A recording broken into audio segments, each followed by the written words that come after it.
বিসমিল্লাহির রহমানির রহিম। আমরা আজকে গতির অঙ্ক শুরু করব। মানে এই কয়দিন ধরে আমরা তো ইকুয়েশন কিভাবে হয়, গ্রাফ কিভাবে হয়, এগুলো তো ফাতা ফাতা করে ফেলছি। এখন মানে অঙ্ক করা হয় নাই আসলে, তাই তো? আজকে আর কালকে ক্লাসে আমরা শুধু অঙ্কই করব। ওকে। এবং তারপরের সপ্তাহে আমরা গ্যালিলিওর পরন্ত বস্তুর সূত্রগুলো দেখবো একদিন, আর আরেকদিন অঙ্কগুলা পড়বো। ঠিক আছে, তাহলে হয়তোবা আমার ধারণা অনুযায়ী ইনশাল্লাহ 22 তারিখের মধ্যে এই চ্যাপ্টারটা শেষ হয়ে যাবে। এই সপ্তাহে যেরকম পরীক্ষা নিব আমি শুধুমাত্র আজকে বা কালকের ক্লাস পর্যন্ত যা পড়াবো তার উপর বেস করে এই সপ্তাহে পরীক্ষা। পরের সপ্তাহে কিন্তু পুরো চ্যাপ্টার 2 এর উপর পরীক্ষা হবে। এটা একটু মাথায় রেখো। ঠিক আছে? না, এই সপ্তাহে যে পরীক্ষাটা নিব সেখানে আমি চ্যাপ্টার 1 থেকে সংজ্ঞাও দিব।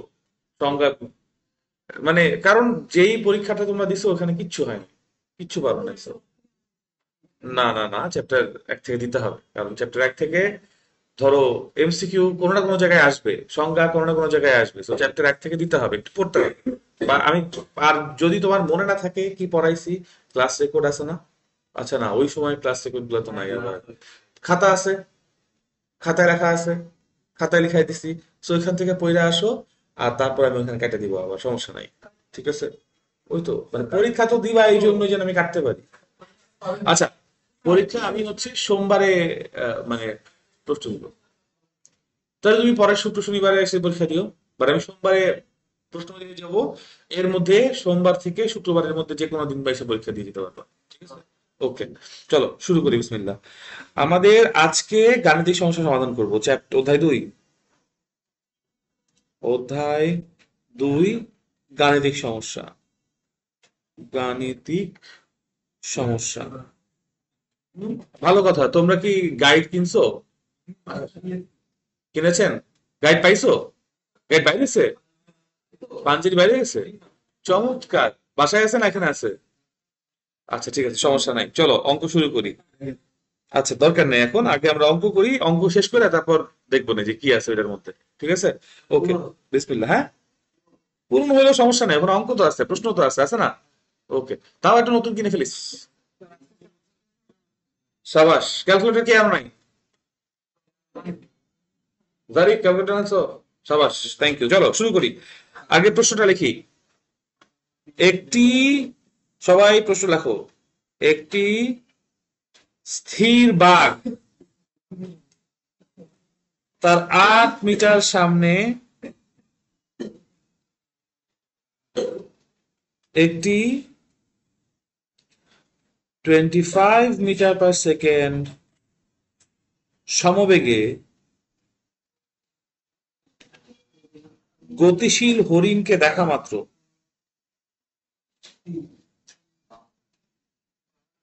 একটি স্থির বাঘ তার 8 মিটার সামনে একটি 25 মিটার পার সেকেন্ড সমবেগে গতিশীল হরিণকে দেখা মাত্র 2 মিটার পার সেকেন্ড স্কোয়ার সমতরণে হরিণটির পিছু নিল। সফন পারো এই অঙ্ক? চমৎকার। পিছু নিল কতক্ষণ পর এবং কত দূরে গিয়ে বাঘ হরিণটিকে ধরতে পারবে।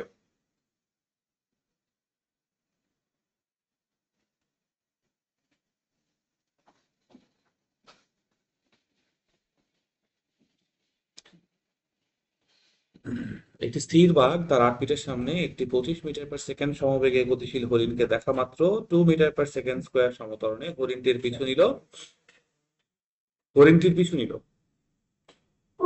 2 মিটার পার সেকেন্ড স্কোয়ার সমতরণে হরিণটির পিছু নিল কতক্ষণ পর এবং কত দূরে গিয়ে বাঘ হরিণটিকে ধরতে পারবে। সবসময় মাথায় রাখবা, যখনই আমরা ফিজিক্সের ম্যাথ সলভ করব, আমাদের 1 নাম্বার কাজ হবে চিত্র আঁকা। কখনো 1 নাম্বার কাজ আমাদের সূত্র লেখা না বা ইকুয়েশন লেখা না। আমি তোমাদের আগের ক্লাসেও বলছিলাম, আমরা যেগুলোকে গতির সূত্র বলি এগুলো গতির সূত্র না, এগুলো গতির সমীকরণ। সমীকরণ এবং সূত্রের মধ্যে পার্থক্য আছে। সূত্র হচ্ছে নিউটনের গতির 3য় সূত্র, প্রত্যেকটা ক্রিয়ারই সমান এবং বিপরীত প্রতিক্রিয়া আছে।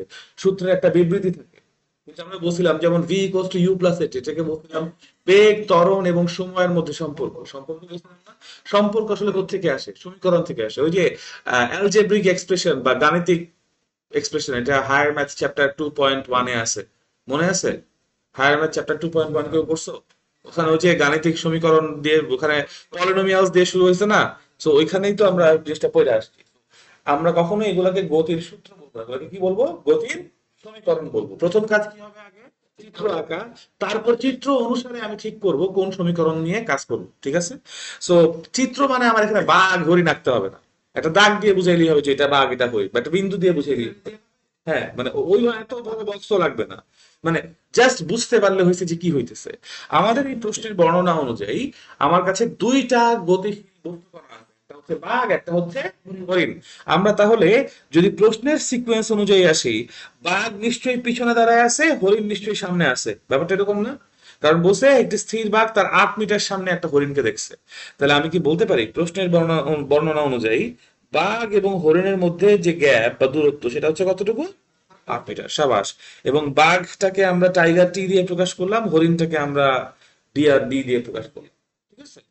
যেই মুহূর্তে হরিণকে দেখা হচ্ছে সেই মুহূর্তটাকে আমরা টি ইকুয়ালস টু জিরো বলি, মানে বাঘ যেই মুহূর্তে হরিণের দিকে তাকাইছে সেই মুহূর্তে টি ইকুয়ালস টু জিরো।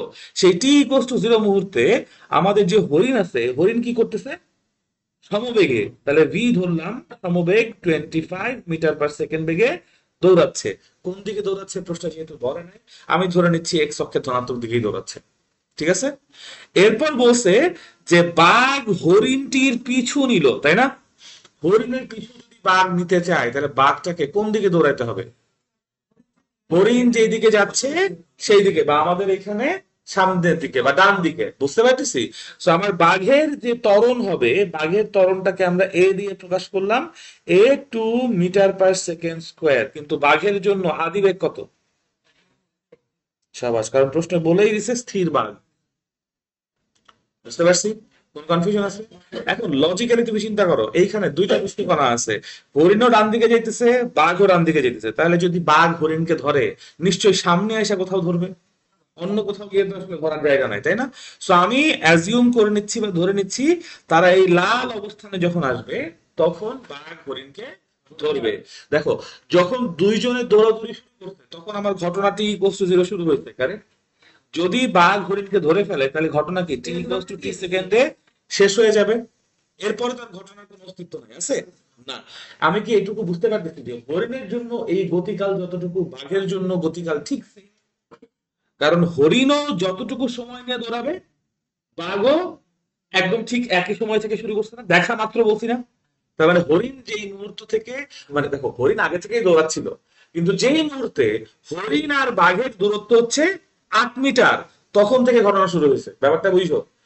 হরিণ কিন্তু এমন না যে মাত্র দৌড় শুরু করছে। হরিণ মাত্র দৌড় শুরু করতেও পারে, আমার এই প্রশ্নের বর্ণনা অনুযায়ী হরিণটা আগে থেকেই গতিশীল ছিল সমবেগে। কিন্তু যেই মুহূর্তে বাঘ আর হরিণের দূরত্ব 8 মিটার, সেই মুহূর্তে দৌড়াদৌড়ি দুজনই শুরু করছে, এইটাই আমার ঘটনার আদি মুহূর্ত। তাহলে ঘটনা যখন শেষ হয়েছে দুইজনের জন্য, মানে বাঘ যদি টি সেকেন্ড সময় ধরে দৌড়ায়, হরিণও টি সেকেন্ড সময় ধরে দৌড়াইছে, বলতে পারি গতিকাল তাহলে দুই করার জন্য একটাই। কিন্তু হরিণ যেহেতু 8 মিটার সামনে ছিল, হরিণের জন্য অতিক্রান্ত দূরত্ব একরকম হবে, আর বাঘের জন্য অতিক্রান্ত দূরত্ব একটু বেশি হবে। 8 মিটার আগে থেকে শুরু করছে, কারণ মানে কে আগায় আছে? হরিণ আগায় আছে, বাঘ পিছায় আছে। তাহলে আমরা বলতে পারি হরিণের দূরত্ব থেকে বাঘের অতিক্রান্ত দূরত্ব, বা হরিণের সরণের থেকে বাঘের অতিক্রান্ত সরণের পার্থক্য হচ্ছে 8 মিটার। বাঘ 8 মিটার বেশি দৌড়াইছে, হরিণ 8 মিটার কম দৌড়াইছে। বুঝতে পারতেছি? Very good. তাহলে আমরা চাইলে হরিণের জায়গা থেকে আমার এই লাল অবস্থানের দূরত্ব এস ধরতে পারি, অথবা বাঘের থেকেও এস ধরতে পারি। যদি হরিণের থেকে এস ধরো তাহলে বাঘের দূরত্ব হয়ে যাবে s+8, আর যদি তুমি বাঘের থেকে দূরত্ব ধরো তাহলে হরিণেরটা হয়ে যাবে s-8। যে কোনো একটা করলে হয়, কোনো সমস্যা নেই, ঠিক আছে? আমরা ধরতেছি হরিণের থেকে দূরত্ব, ঠিক আছে? সো এইটুকু হয়ে যাবে s+8, ঠিক আছে? কোনো কনফিউশন আছে? কোন প্রশ্ন আছে? এখন একটা জিনিস বুঝো, এখানে s+8 কেমনে আসছে, এটা তো চিত্র দেখে বুঝে ফেলতেছে s+8 কেমনে আসছে। কিন্তু আমরা যখন স্থির তড়িতে যাব, স্থির তড়িতের অঙ্কগুলার ক্ষেত্রে দূরত্ব ধরার একটা নিয়ম আছে। ওই নিয়মটা আমি এখনই শিখাই দিতেছি যেন স্থির তরি থেকে সমস্যা না হয় পরে। যদিও স্থির তরি তো অনেক দূরে আছে, কিন্তু দূরত্ব ধরা তো অনেক জায়গায় করতে হবে, এই জন্য শিখাই দিচ্ছি। আমি যখন বলতেছি হরিণের জায়গা থেকে এই লাল অবস্থান, মনে করে এটাকে এই অবস্থান বললাম, হরিণের জায়গা থেকে এই অবস্থানের দূরত্ব 1 মিটার। তার মানে হরিণ যেই জায়গাতে আছে প্রসঙ্গ কাঠামোর মূল বিন্দু ওই জায়গায়। আমি কি বুঝাইতে পারছি? হরিণ যেই জায়গায় আছে প্রসঙ্গ কাঠামোর মূল বিন্দু ওই জায়গায়। সরণ কি রাশি? ভেক্টর রাশি, মানে কি পজিটিভ আছে নেগেটিভ আছে, রাইট? তুমি যদি হচ্ছে গিয়ে এই জায়গাটাকে জিরো ধরো, মানে হরিণের অবস্থানটাকে জিরো ধরো, তাহলে ডান দিকে গেলে তোমার জন্য সেটা কি ধনাত্মক মান না? আর বাম দিকে গেলে সেটা তোমার জন্য কি? আমি কি বুঝাইতে পারতেছি? এখন হরিণ থেকে তুমি যখন এ অবস্থানে আসছো, এই অবস্থানটার অবস্থান বা পজিশন কত? এস বা প্লাস এস বলতে পারি। কোনো confusion আছে?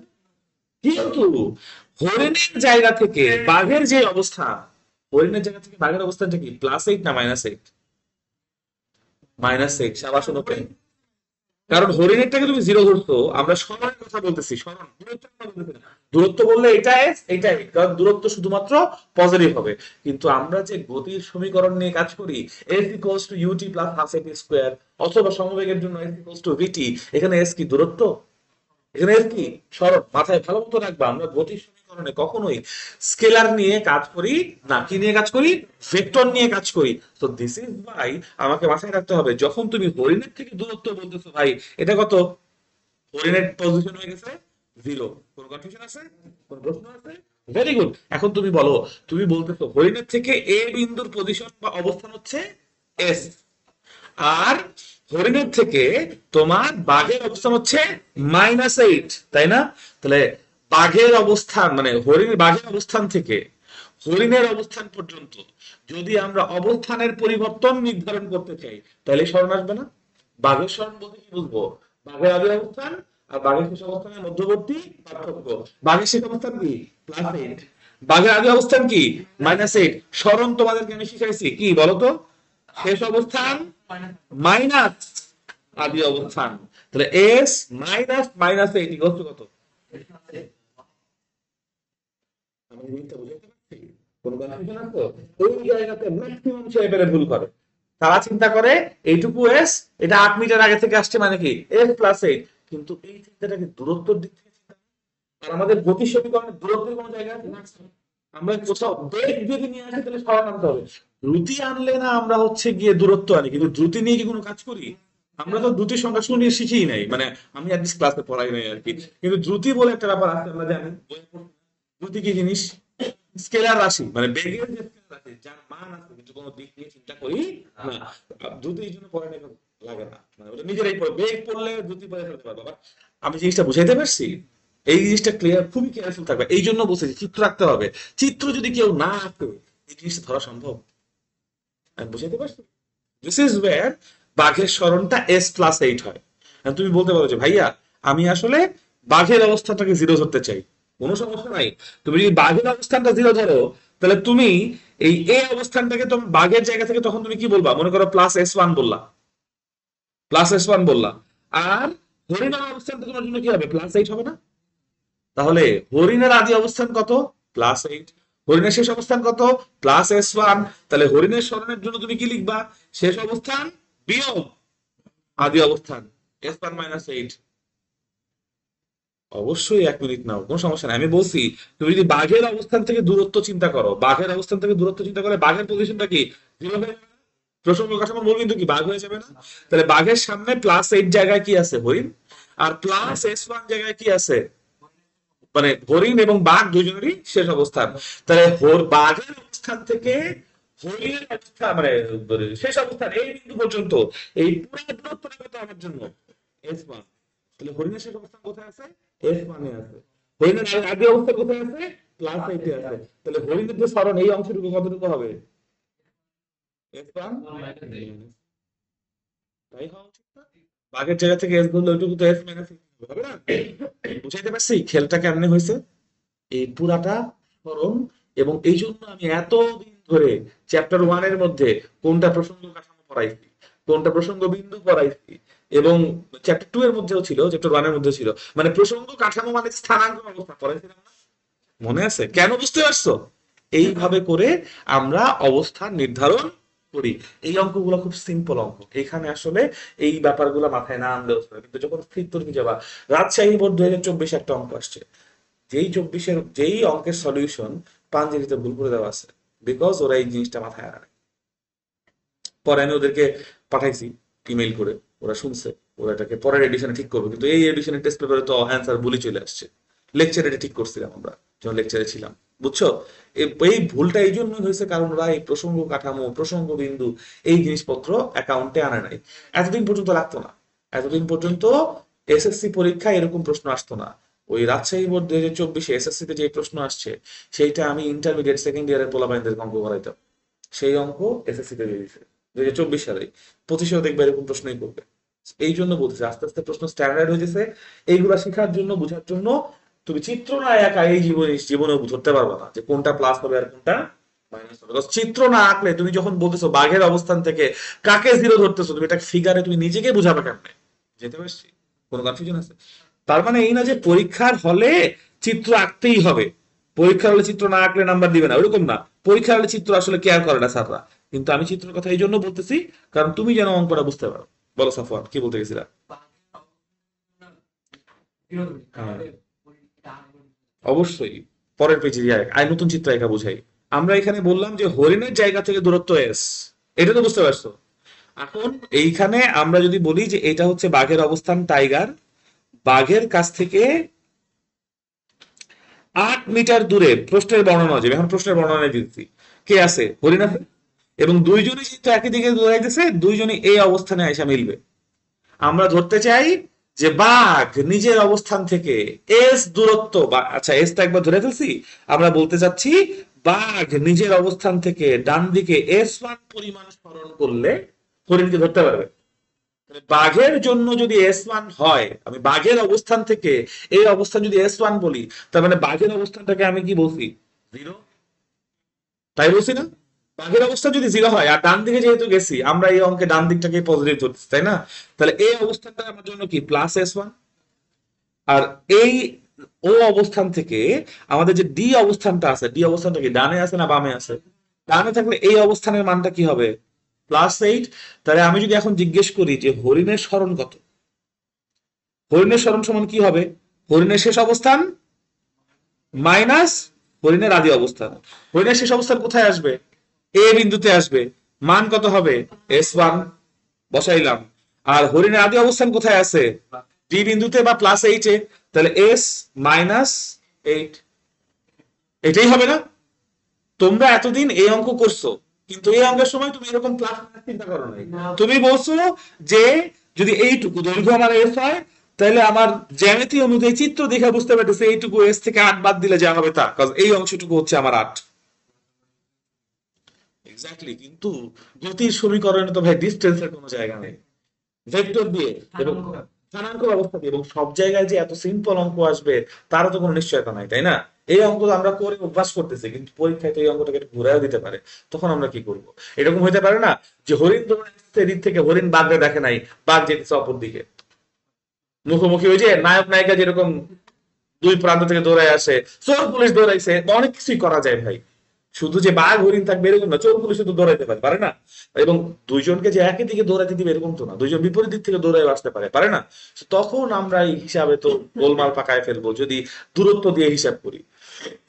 কারণ দুইজন যদি বিপরীত দিকে যায়, দুইজন যদি বিপরীত দিকে যায়, তাহলে একজন একটা প্লাস হলে আরেকজন অবশ্যই কি হবে? মাইনাস। বেগের দিক থেকে চিন্তা করলেও, সরণের দিক থেকে চিন্তা করলেও, কারণ ভেক্টর রাশির উপর দিকের অবশ্যই প্রভাব থাকতে। বুঝতে পারছি? কোনো কনফিউশন আছে? Very good. এখন আমরা অঙ্কের সমাধানে আসি। এইখানে চিত্র আঁকাইলাম, চিত্র আঁকাই আমরা বুঝতে পারলাম কোনটা কি। তাহলে আমরা এখন ধরো ওই যে আমি যে অংশটা লিখবো না তাও বলে দিচ্ছি যে তোমরা অবশ্যই এখানে আমরা আমরা জানি লিখবা, আমরা জানি দিয়ে বলবা যে হচ্ছে গিয়ে বাঘের আদিবেগ u = 0, বাঘের ত্বরণ v = 2 মিটার/সেকেন্ড, বাঘ ডি অবস্থান থেকে হাবিজাবি, এগুলো তো লিখবা, ঠিক আছে? ওইটা আমি আর লিখলাম না। এখন আমাকে হিসাব করতে হবে অজানা রাশি কয়টা। প্রশ্নে আসো। দুইটা, সাবাস। একটা হচ্ছে কতক্ষণ পর, দ্যাট মিনস আমার টি সেকেন্ড কতটুকু, আর একটা হচ্ছে কত দূরে গিয়ে, তার মানে অবস্থান না, কত দূরে গিয়ে তো সরণ। অবস্থানের পরিবর্তন হচ্ছে সরণ, তাই না? সো আমার কাছে দুইটা আননোন চাইছে, একটা হচ্ছে সরণ কতটুকু আর একটা হচ্ছে গতিকাল বা সময় কতটুকু। দুইটা অজানা রাশি সমাধান করার জন্য কয়টা সমীকরণ লাগবে? দুইটা। যতগুলো অজানা রাশি ততগুলো সমীকরণ। তোমার কাজ হচ্ছে এমন দুইটা সমীকরণ বের করা যেই দুইটা সমীকরণে অবশ্যই এস আছে এবং টি আছে। ধরো দেখো, গতির সমীকরণ আমরা বইয়ে পড়ছি চারটা, তাই না? 5 রকমের গতির সমীকরণ আছে, যেটা আমরা হচ্ছে গিয়ে একটা সমীকরণ তোমাদেরকে পড়াই না। এবার গ্যালিলিও সূত্র থেকে যে গতির সমীকরণ গুলো আসছে ওইগুলোকে ইনক্লুশনে নিলে ওইখানে আরো চারটা আছে না? তাহলে 8টা সমীকরণের মধ্যে কোন সমীকরণ দিয়ে অঙ্ক করবো? অল্প 10 20 30 করার সময় আছে পরীক্ষা হলে? আমি বুঝাইতে পারছি? তো এই জন্য থট প্রসেসটা হবে, তুমি আগে প্রশ্ন লিখবা কয়টা অজানা রাশি আছে এবং কি কি আছে। দুইটা অজানা রাশি আছে, একটা গতিকাল একটা সরণ। তোমাকে গতিকাল আর সরণের সম্পর্ক নিয়ে কাজ করতে হবে। এখন তুমি চিন্তা করো, V square equal to U square plus twice এখানে কোনো গতিকাল আছে? But F equal to you plus V by two into T, গতিকাল আছে, কিন্তু এই গতিকালের সূত্র আমি ইউজ করতে মানা করছি না? S equal to you plus V by two into t. So এটাকে ইউজ করবো না? S equal to u t plus half n square, এটাকে ইউজ করবো। কিন্তু v equal to you plus at use করা যাবে না, কারণ এখানে সরণ নাই। আর টানতে হবে এস ইকুয়াল টু ভিটি। আরেকটা উপায় হচ্ছে, এখন দেখো এটা তো উপর 10 20 30 করে কোনটা মিললো কোনটা মিললো না সেই হিসাব করলাম, তাই না? আমি যদি এইভাবে না করে এই চিন্তা করি, আমার প্রশ্নের দুইটা কণা আছে, একটা হচ্ছে বাঘ আর একটা হচ্ছে হরিণ। প্রশ্ন মতে হরিণ কেমনে গেছে? সমবেগে। তো হরিণের জন্য চোখ বন্ধ করে ইকুয়েশন হবে এস ইকুয়াল টু ভিটি। হরিণের জন্য অন্য কোনো সমীকরণ আসতে পারে না। আর বাঘ কেমনে আছে? স্থির অবস্থায়, কিন্তু সে ত্বরণ বা সমতরণে আছে। তাহলে s equal to ut plus half এর স্কয়ার, যেখানে ইউ জিরো বিশেষ ক্ষেত্র, ইউ জিরো, তার মানে এস ইকুয়াল টু কত? মনে পড়ছে? বুঝাইতে পারছি? So এইভাবে চিন্তা আসলে কি আর সহজ না? মানে দুই তিনটা এলিমিনেট করা লাগলো না। সো তখন আমি কি করব? আমি প্রথমে বলবো, ধর আগে হরিণের জন্য বলতে পারো, পরে বাঘের জন্য, আবার আগে বাঘের জন্য পরে হরিণের জন্য, তোমার ইচ্ছা। আমি এখানে আগে হরিণের জন্য বললাম।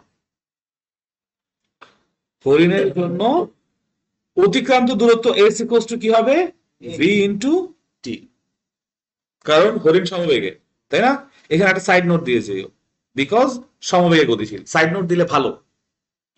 দেখো, অনেকে বলবা যে ভাইয়া পরীক্ষায় কি এতগুলো লেখার সময় থাকবে? তোমরা একটা জিনিস এনশিওর করো, প্রতি সপ্তাহে যেন অ্যাটলিস্ট 150 পেজ লেখা হয়। তোমাদের সাবজেক্ট কয়টা এসএসসি তে? 10টা সাবজেক্ট। 10টা সাবজেক্ট 12টা না? আচ্ছা ঠিক আছে, ধরো 10টা সাবজেক্ট। 10টা সাবজেক্টের প্রতি সাবজেক্টে তুমি যদি হচ্ছে গিয়ে 15 পেজ করে প্রতি সপ্তাহে লেখো, এক সপ্তাহে প্রতি সাবজেক্টে কত পেজ লিখবা? তাহলে তোমার প্রতি সপ্তাহে কত পেজ যাচ্ছে? 150 পেজ। যদি তুমি এটা লিখতে পারো, তাহলে তোমার লেখার স্পিড বাড়বে এবং পরীক্ষার হলে তুমি সময়ে শেষ করতে পারবা। বুঝতে পারছো? এই জন্যই আমি তোমাদেরকে অ্যাসাইনমেন্ট দিতেছি প্রথম দিন থেকে। কিন্তু অ্যাসাইনমেন্ট তোমরা আমাকে জমা দাও না, আর যেগুলো জমা দিছো সেগুলো আমার কাছে কালকে দিব সব, ইনশাল্লাহ আমি ফেরত দিব, সমস্যা নাই, ঠিক আছে? এই নেক্সট দিন আমি অবশ্যই অ্যাসাইনমেন্ট চাই, ঠিক আছে? আনসো আজকে, যাওয়ার সময় দিয়ে যাও, ঠিক আছে? ওকে। সো হরিণের জন্য কি? এস ইকুয়ালস টু ভিটি। এখন আমার কাজ হচ্ছে মান বসানো। হরিণের জন্য আমি দূরত্ব কতটুকু ধরছিলাম চিত্র অনুযায়ী? ডিএ, যেটাকে আমরা এস ধরছি, তাই না? সো এইটাতে আমার চেঞ্জ করার দরকার নাই। হরিণের ভি কত? 25। হরিণের জন্য টাইম কত ধরছি? টি। তাহলে আমার জাস্ট ভি এর মানটা বসাবো, S equals to 25 into T. এটাকে 1 নম্বর সমীকরণ দাও। তোমার কাছে আছে দুইটা কণা গতিশীল। দুইটা কণা গতিশীলের মধ্যে দুইজন দুইভাবে গতিশীল। তো দুইটা কণা গতির সমীকরণ বের করলে কিন্তু তোমার দুইটা সমীকরণ চলে আসে, তাই না? তো এরপর তোমার কাজ হচ্ছে কার সমীকরণ নিয়ে আসা? বাঘের জন্য। বাঘের জন্য সরণ কতটুকু হয়েছে? s+8। তুমি চাইলে এই যে যখন হরিণের জন্য লিখছি, তখন তুমি এটা লিখতে পারো যে ডিএ পথ, ঠিক আছে? আর বাঘের জন্য হচ্ছে টিএ পথ, চিত্র অনুযায়ী, তাই না? চিত্র দেখো যেখানে খাতায় আঁকছো, বাঘের জন্য টিএ আর হরিণের জন্য ডিএ, তাই না? সো এই টিএ পথের জন্য আমার দৈর্ঘ্য হচ্ছে কত? পথের দৈর্ঘ্য বা সরণ কত? s+8 equals to ut plus half of at square, তাই না? আগে সূত্রের রূপটা লিখলাম, এরপর আমরা জানি ইউ কত? 0। এখানে একটা সাইড নোট দিয়ে দাও সমতরণে। বা যেহেতু সমতরণে গেছে বোঝা দাও, দোষ নাই। স্যারের জন্য আরো সুবিধা হইলো, স্যার ভুলে যেতেই পারে, অঙ্ক খাতা দেখতে প্রথমে যে অঙ্ক প্রথমটা দেখতেছে এরকম তো না, তাই না? স্যারদের মনে করায় দাও যে স্যার দেখেন এখানে সমতরণে আছে কিন্তু। আচ্ছা, এরপর তোমার কাছে হচ্ছে মান বসানো। এস প্লাস এইট, ইউ এর মান কত? জিরো, প্লাস হাফ ইন্টু এ কত? টু। এ টু না প্রশ্ন মতে? এইখানে হচ্ছে কি আবার সাইড নোটে বলে দাও, u equals to zero, a equals to two, অবশ্যই একক সহ, 0 meter per second, 2 meter per second square. সমীকরণের মধ্যে একক দেওয়া লাগে না, কিন্তু যখন তুমি সংক্ষেপে সাইড নোট দিতে হবে তখন একক দিলে ভালো। একক দিতে পারো, কারণ একক দিতে হবে। ইনফ্যাক্ট তুমি এখানে একটা সাইড নোট দিয়ে দিও, v equals to 25 meter per second. দেখো ব্যাপারটা হচ্ছে, যত স্যারকে তুমি চোখে আঙ্গুল দিয়ে দেখাই দিবা, তত স্যারকে পেজ উল্টায়ে বা বারবার প্রশ্নের দিকে যাইতে হচ্ছে না।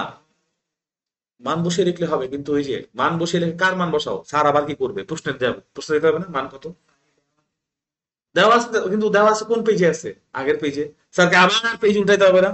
আমার কথা হচ্ছে যে, দেখো, তোমার তোমার স্যারের জন্য জীবন ইজি করলে স্যার তোমার জন্য নাম্বার ইজিলি দিবে। প্রতিটা ক্রিয়ারই সমান এবং বিপরীত প্রতিক্রিয়া, ব্যাপারটা মাথায় রাখতে হবে। সিরিয়াসলি এগুলো কাজে লাগে, এগুলো কাজে লাগে বলেই বলতেছি, ঠিক আছে? এবং এই ব্যাপারগুলাই তোমার খাতাকে আরো 10টা খাতা থেকে আলাদা করবে। তোমার নাম্বার তখন 81 থেকে জাম্প করে 96 97 যাবে। দেখো, ফিজিক্সে 96 97 পাওয়া খুব ইজি, অনেকেই পায়।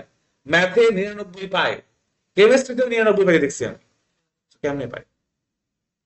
আকাশ থেকে পায় না, তারা ওইভাবে খাতাটা প্রেজেন্ট করে। এক্স্যাক্টলি, তো তোমার খাতাটা হচ্ছে গিয়ে ওইরকম 10 জন থেকে, দেখো একটু ভিন্ন রাখার ট্রাই করে দেখো, দেখবা নাম্বারটা যখন বেশি আসবে একটা শান্তি লাগবে। আর তার থেকে বড় কথা ভাই, এসএসসি পরীক্ষায় তো জীবনে শেষ না। এসএসসি পরীক্ষার মোট নাম্বারের উপর ভিত্তি করে তুমি কোন কলেজে পড়বা তার রেজাল্ট আসবে। এখন যেই হারে সবাই এ প্লাস পাচ্ছে, তুমিও যদি বাকিদের মতো এ প্লাস পাও, তাহলে তো কেমব্রিয়ান কলেজ ছাড়া জায়গা হওয়া সম্ভব না। শুধু টাকার কথা বাদ দাও, মানে পড়াশোনার ব্যাপার তো একটু ডিফারেন্ট, মানে হয় না ওরকম, তাই না? সো এই জন্য তোমাকে, তোমার টার্গেট কি থাকবে? অ্যাটলিস্ট ঢাকা কলেজ বা মানে নরওয়েডামে যদি পরীক্ষা দিতে না পারো বা চান্স না পাও, ধরে নিলাম ওয়েস্ট কেস সিনারিও নরওয়েডামে চান্স পাইবে না, তাহলে কি ঢাকা কলেজ আছে, রাজুক আছে, আদমজি আছে, ভালো একটা কোনো কলেজে যেতে হবে, তাই না? রেসিডেন্সিয়াল আছে, সেন্ট জোসেফ আছে, ওইখানে পরীক্ষা হয়। বাট নাম্বার যত বেশি থাকবে তোমার এইসব জায়গায় অ্যাক্সেস তত বাড়বে। তো তোমার নাম্বার বেশি রাখতে হবে এইটার জন্য, ঠিক আছে? এবং ভাই দেখো, তোমাদের এসএসসি পরীক্ষা শুরু হইতে এখনো 1 বছরের থেকে বেশি সময় আছে। তোমাদের এসএসসি পরীক্ষা এপ্রিলের 4-5 তারিখের আগে শুরু হবে না, 2025 সালে ইনশাল্লাহ, কারণ রোজার পরে হবে, মানে ঈদের পরে হবে। এইবার ঈদ যদি 1 তারিখে হয়, আগামীবার ঈদ হবে হচ্ছে গিয়ে দেখবা যে 20-25 তারিখের দিকে, বা মানে 20 থেকে 21 তারিখের দিকে মার্চে। তাহলে ঈদের 2 সপ্তাহ পরে পরীক্ষা নিবে, হিসাব সিম্পল, বুঝাইতে পারছি? তো তোমাদের এসএসসি পরীক্ষা এপ্রিলেই হবে। সো এখনো 1 বছর সময় আছে, 1 বছর যথেষ্ট সময় ভালো মতো প্র্যাকটিস করার জন্য। এখন আসো আমরা এই সমীকরণটাকে ঠিক করি। আমরা পরের লাইনে বলতে পারি S plus eight equals to, দেখো এখানে 2 আর মানে 2 আর 2 কাটা হয়ে যায় না? তাহলে এখানে আমার কতটুকু আসে? টি স্কোয়ার, এটাকে নাও 2 নাম্বার। ঠিক আছে, এইবার তোমার কাজ কি জানো? 1 নাম্বার থেকে এস ইকুয়ালস টু 25টি এর মানটা তুমি 2 নাম্বারে বসাই দিবা। তুমি যে সমীকরণ সমাধান করবো, তুমি তো দুটি সমীকরণ পেয়ে গেছো। এই সমীকরণে এস এবং টি ছাড়া কোনো অজানা রাশি আছে? আগের সমীকরণ 1 নাম্বার এস এবং টি ছাড়া কোনো অজানা রাশি আছে? তুমি এখন ওই যে সমীকরণ সমাধানের অনেক রকম বই আছে না, প্রতিস্থাপন, আর গুণন, বজ্র গুণন, করছো না এগুলা? যে কোনো একটা উপায় করলেই হবে। সব থেকে ভালো উপায় হচ্ছে এখানে প্রতিস্থাপন করা। এস এর মানটা বসাই দাও 25টি এখানে আইসা। সো 1 নং হতে, বা পাই, বা শুধু 1 নং হতে 25টি প্লাস 8 ইকুয়ালস টু কত? টি স্কোয়ার বলা যায়। এখানে সাইড নোট না দিলেও চলে। সো এখন তোমার কাজ হচ্ছে টি স্কোয়ার মাইনাস 25টি মাইনাস 8 ইকুয়ালস টু কত? 0। হায়ার ম্যাথে দ্বিঘাত সমীকরণ করছো? সাবাস। তাহলে দ্বিঘাত সমীকরণের সমাধান কেমনে করে? Minus b root over b square minus 4ac divide by twice a. যদি মনে না থাকে লিখে রাখো, যদি a x square plus b x plus c সমান 0 হয়, তাহলে এক্স এর মান হচ্ছে minus b plus minus root over b square minus 4ac divided by. যদি ক্যালকুলেটর না থাকে তাহলে এই সূত্র ইউজ করবা, আর যদি ক্যালকুলেটর থাকে তাহলে ক্যালকুলেটর মারবা। ক্যালকুলেটর মারতে পারো? সাফান মারতে পারো? তাহলে মারো। এবার তাহলে এসডি দাও, কত আসছে? টি এর দুইটা মান আসবে, টি এর একটা হচ্ছে 25.31, এটা কি আসছে বলো না, কত আসছে? -0.31 সেকেন্ড। কোনটা গ্রহণ করব? প্লাসেরটা, কারণ সময় কখনো ঋণাত্মক হইতে পারে। বুঝাইতে পারছি? কোনো কনফিউশন আছে? কোনো প্রশ্ন আছে? Very good. একদম, সুতরাং বলবো যে 25.31 সেকেন্ড পরে বার ঘড়িতে হতে পারবে। কিন্তু প্রশ্ন কি আরেকটা প্রশ্ন আছে না? কতক্ষণ পর এবং কত দূরে গিয়ে। তাহলে কত দূরে গিয়ে এটার মান পাওয়ার জন্য তোমাকে কি করতে হবে? 1 নং সূত্রে বা 2 নাম্বার সমীকরণে যে কোনো এক জায়গায় বসাইতেই পারো। 1 নাম্বারে বসাও। 1 নাম্বারে বসাইলে সুবিধা হচ্ছে এস ইকুয়াল টু 25 × 25.31, তাই না? কত আসে? 900। বাস, তাহলে 62.90 লিখি, এত মিটার। কিন্তু যখন তুমি দূরত্বটা লিখবা অবশ্যই বলবা হরিণের অবস্থান থেকে। উত্তরে যখন শেষ করবা বলবা হরিণের অবস্থান থেকে এত দূরে এবং 25.31 সেকেন্ড সময় পরে বাঘ হরিণকে ধরতে পারবে। এখানে কথা আছে, দেখো আমি যে প্রশ্নটা করছি সেই প্রশ্নে কিন্তু তোমাকে আমি স্পেসিফাই করে বলা নাই যে হরিণের অবস্থান থেকে দূরত্ব বলো অথবা বাঘের অবস্থান থেকে দূরত্ব বলো। পরীক্ষায় কিন্তু এটা বলতে পারে। যদি পরীক্ষা এরকম বলতো যে বাঘ তার অবস্থান থেকে কত দূরে গিয়ে, তাহলে +8 করে উত্তর বলতে হতো। যদি তোমাকে বলতো হরিণ তার অবস্থান থেকে কত দূরে গিয়ে বাঘ দ্বারা আক্রান্ত হবে, তাহলে তোমাকে শুধু এস এর মানটা বললেই হইতো। কিন্তু তখন এবারে +8 করে বলা যাবে না। আর যদি শুধু প্রশ্ন করে কতক্ষণ পর কত দূরে গিয়ে বাঘ হরিণকে ধরবে, তাহলে যে কোনো একটা বললেই হইতো। কিন্তু তোমাকে মেনশন করে বলতে হবে যে তুমি কার কাছ থেকে বলছো, বাঘের কাছ থেকে বলছো নাকি, না হলে আবার অঙ্ক কেটে দিবে, মানে 1 নাম্বার বা 2 নাম্বার ওখানে কেটে দিবে। বুঝছো? সো ভালো মতো ক্ল্যারিফাই করে বলবো সবসময়। এই জন্য মানে সব থেকে ভালো প্রসেস হচ্ছে তুমি যে কোনো একজনের কাছ থেকে বললে, যার কাছ থেকে বলতেছো তুমি সেটাই বলো। মানে মানে তুমি প্রশ্নে বলে দাও উল্লেখ লাস্টে উত্তরে যে হরিণের কাছ থেকে এত দূরে গিয়ে, বা হরিণের অবস্থান থেকে এত মিটার দূরে গিয়ে বাঘ হরিণকে ধরবে। ক্লিয়ার? শারীরিক কোনো প্রশ্ন আছে? গাড়ি, হ্যাঁ, বাঘের জন্য এস টি আর হরিণের জন্য SD দিতে পারো, কোনো সমস্যা নাই। হ্যাঁ, বোঝা যাবে। কিন্তু বাংলার কথাটা লিখতে হবে। ওটা বুঝে গেলেও বাংলার কথাটা, কারণ দেখো আমি তো এখানে সমীকরণ যখন গঠন করছি এখানে তো চিত্রের মধ্যে দিয়ে দিছি এস মানে হরিণের থেকে আর ইয়া মানে S+8, তাই না? তো এটা হচ্ছে উত্তর লেখার নিয়ম। উত্তর লেখা যেই লাইনে উত্তর লিখবা উত্তরে সবকিছু ক্লিয়ার থাকতে হয়, এটা হচ্ছে গিয়ে নিয়ম আর কি। ঠিক আছে? ওকে। অঙ্ক নাম্বার 2, একটা অঙ্ক করাইতে আধা ঘন্টা সময় নিছি। চমৎকার। লিখো।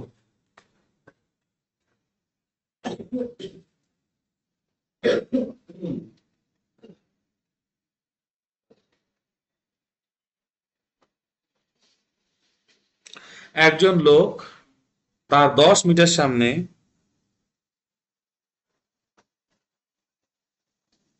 একটি স্থির বাস দেখা মাত্র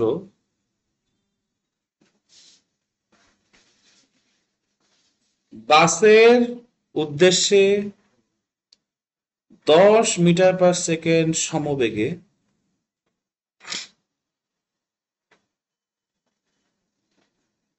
দৌড়াতে আরম্ভ করলো। বাসটি ঠিক ওই মুহূর্তে 3 মিটার/সেকেন্ড স্কোয়ার সমত্বরণে চলতে শুরু করলো।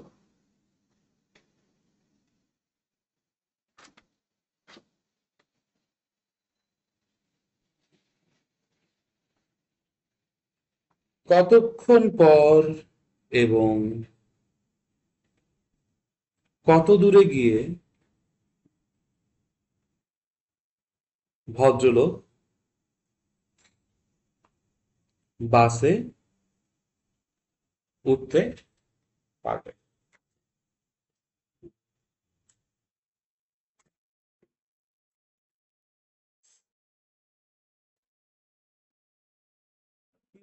অঙ্ক পাওয়ার সঙ্গে সঙ্গে কি করবো আগে? ছবি আঁকতে হবে বা চিত্র আঁকতে হবে, চিত্র এঁকে বুঝতে হবে কি হচ্ছে। So solve.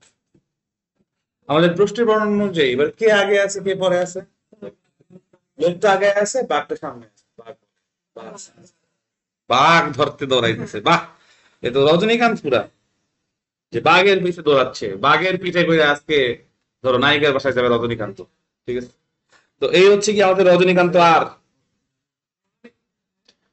লোক তো রজনীকান্ত তো লোক হইতেই পারে, তাই না? অথবা সালমান খান দিতে পারো, আমির খান দিতে পারো, অথবা টম ক্রুজ দিতে পারো।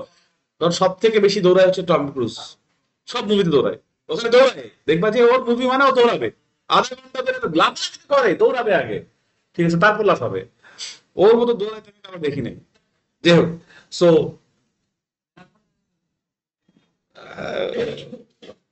যাই হোক, সো এই হচ্ছে কি একজন ভদ্রলোক, এটাকে এম বললাম।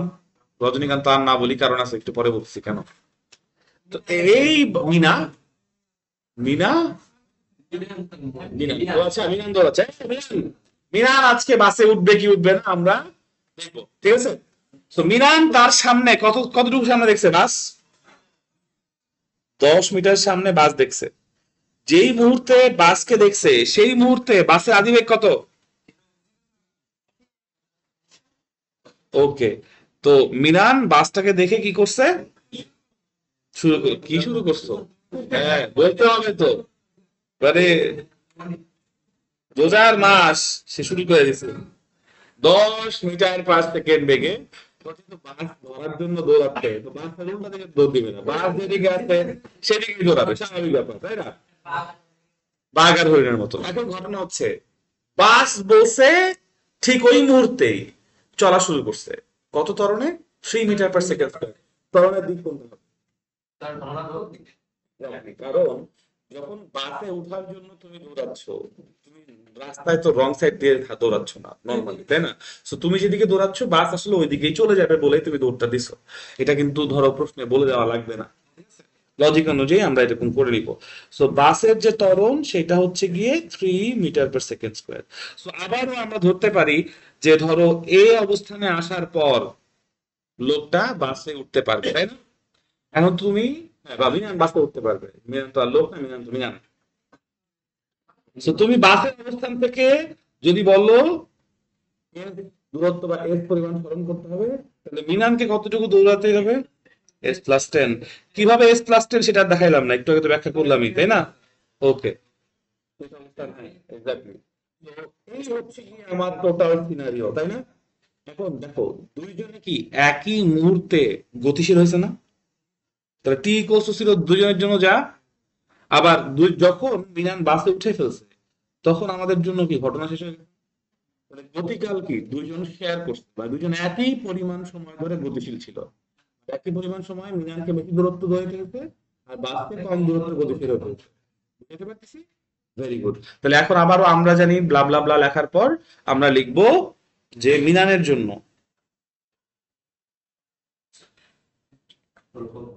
মিনানের জন্য কি হচ্ছে মিনান বলো, তোমার গতির সমীকরণ কি হবে?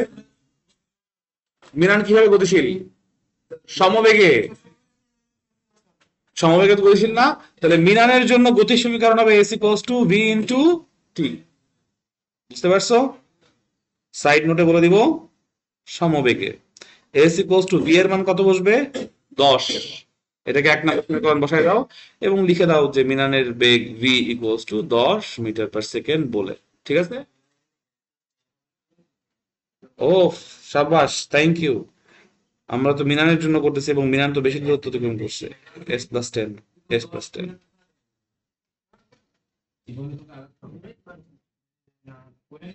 আচ্ছা ঠিক আছে, করে নে, এখনো কি করে দেখতে দেখে। এরপর হ্যাঁ করা যায়, কিন্তু এখানে সমস্যা কি, মানে এটা আমার সমস্যা, তুমি বলে সমস্যা না। আমার সমস্যা হচ্ছে কি, আরো একটা অজানা রাশি নতুন করে খাতায় ইন্ট্রোডিউস করতে হলো না? তো যত বেশি অজানা রাশি তুমি ইন্ট্রোডিউস করবে তত বেশি সমীকরণ না। এবং তুমি যদি পড়তেছো না? আজকে আছে না তোমাদের কোড লেখার সময়, এটা তো জানো যত কম লাইনে কোড লিখতে পারবে তত তোমার জন্য সাকসেসফুল বা তত এফিশিয়েন্ট কোড। মানে দাবা খেলার মতো, যত কম চালে তুমি জিতবা তত তোমার জন্য পয়েন্ট বেশি। সিমিলারলি তুমি যদি হচ্ছে কি এখন অতিরিক্ত একটা এস মান ধরো, যেটাকে তুমি আবার S+10 বলবা, তুমি কি এক লাইন কোড বেশি লিখে ফেললা না? মেমোরি ভারী করে ফেললা না? বুঝতে পারছি? এটাই। সো মিনারের জন্য বলে, এবার বাসের জন্য। বাস কিভাবে গতিশীল? সমত্বরণে।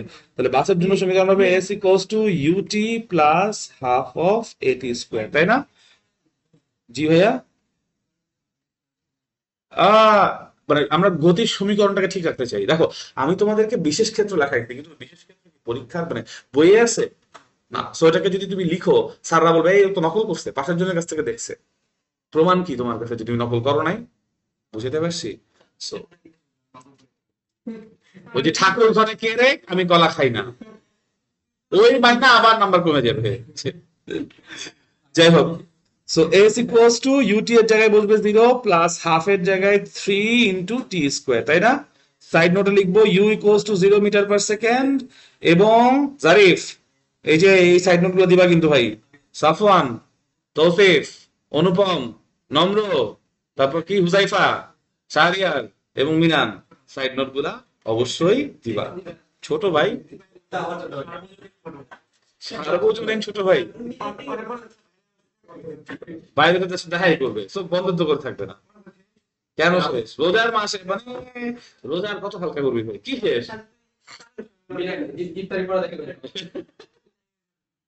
ভাই ভাই, তুই কি হচ্ছে কি মানুষকে ট্রান্সপোর্ট করতে পারছিস, টেলিপোর্ট করতে পারছিস?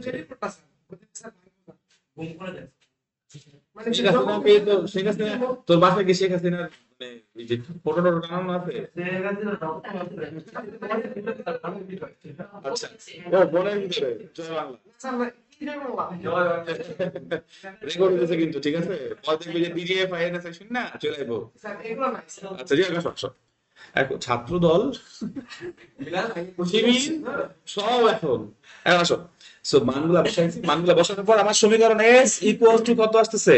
3/2 টি স্কোয়ার, তাই আসতেছে না?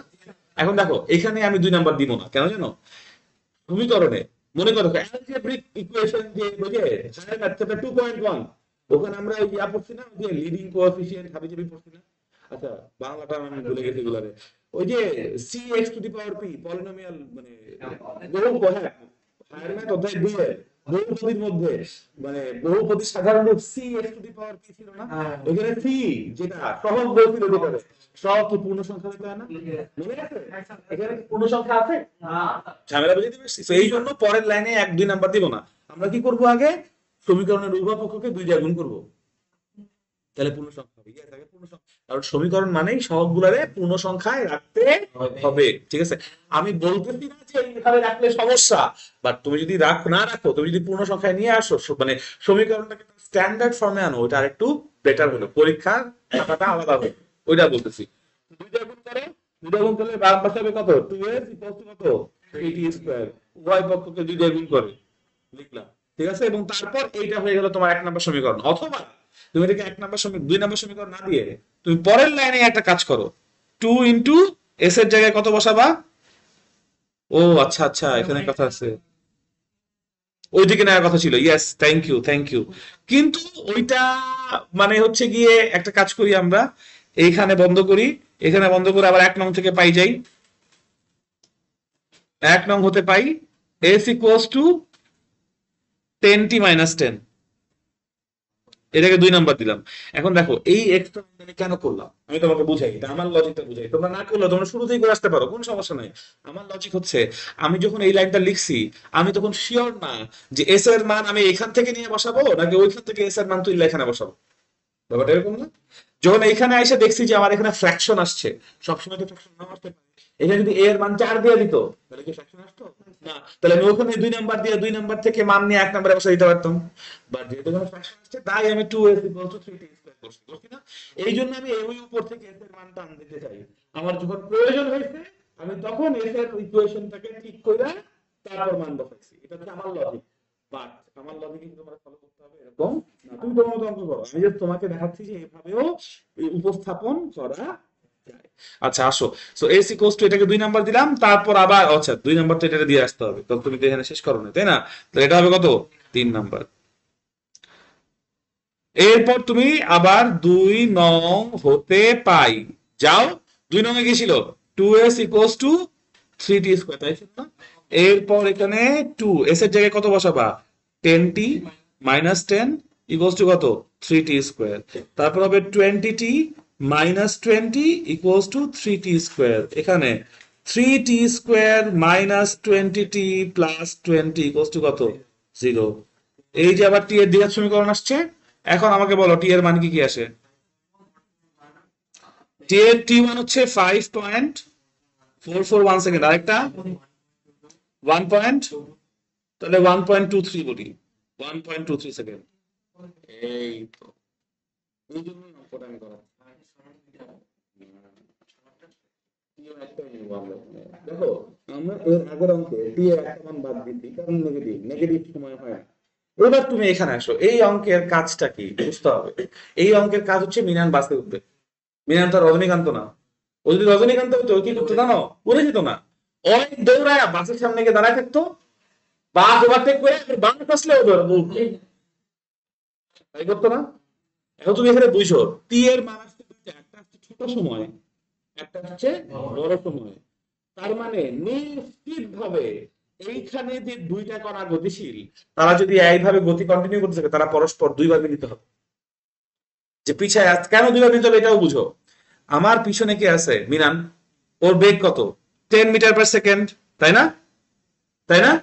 এই 10 মিটার পার সেকেন্ড বেগে 10 মিটার রাস্তা অতিক্রম করতে তার কতক্ষণ লাগবে, 1 সেকেন্ড থেকে একটু বেশি সময় লাগবে। ওই 1 সেকেন্ড থেকে একটু বেশি সময় তোমার বাসের বেগ কত হবে, হাইয়ের 6, মানে 3 হয়ে 4 5 6 লিখতে হবে না, 1 সেকেন্ডে 3 মিটার পার সেকেন্ড হবে।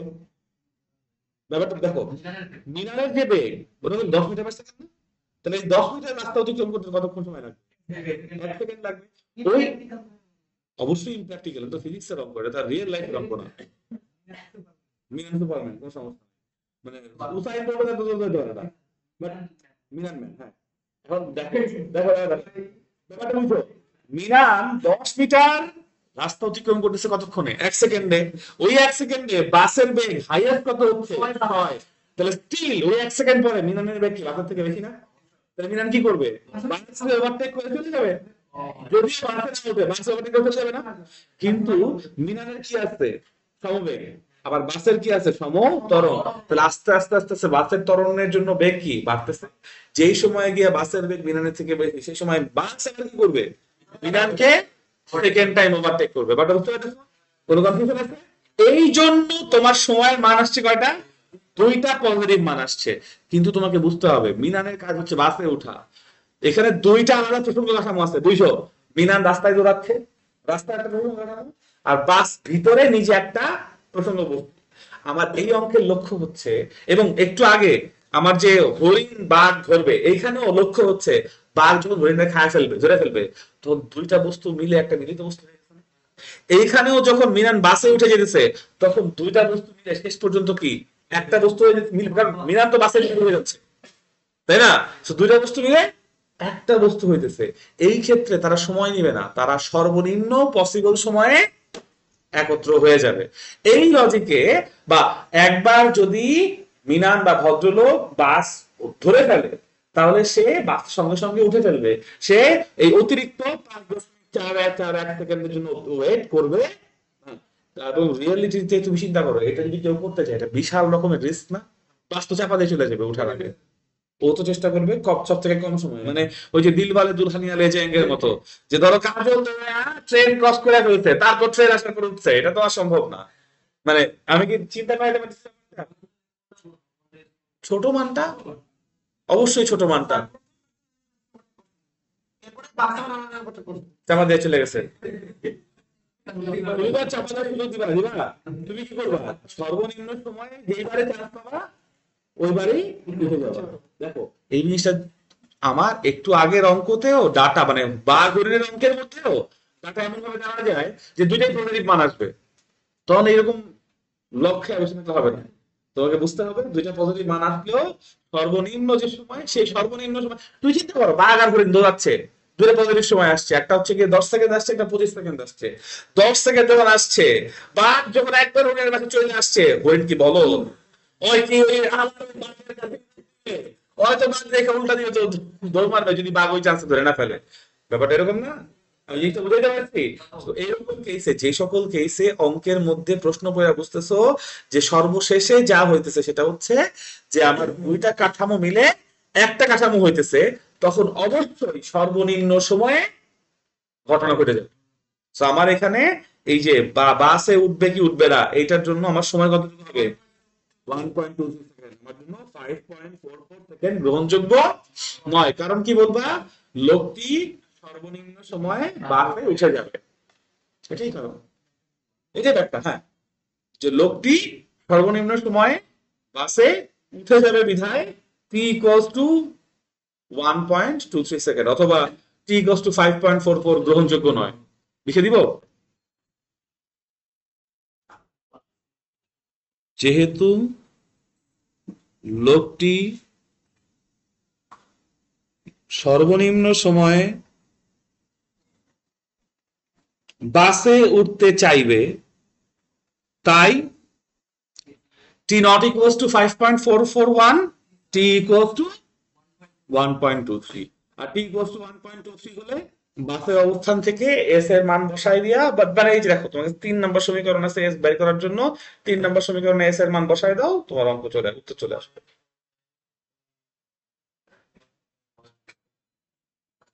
2. এই 2.25 তো হবে না, কি বলো?